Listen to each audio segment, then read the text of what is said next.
My name is Roman Eggenberger. I'm from the Principality of Liechtenstein. I am a retired banker. I was in finance for 30 years and then quit at the end of last year. And nowadays I run a mobile cafe. So I bought a bus and a coffee machine, and now we're restoring a horse trailer and converting it into a stage.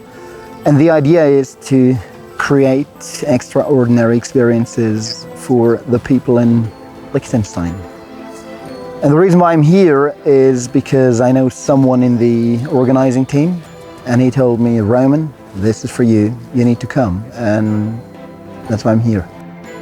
People come from all over the world and with very different backgrounds, and also, you know, younger and the older people. So I belong to kind of the younger, older people.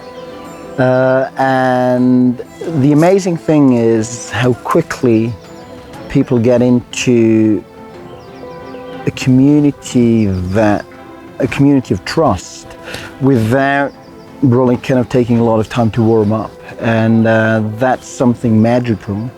Hard to describe how that happens, but you just get here and you have that community that you want to be part of and that you really open up to. And I think that makes a big difference.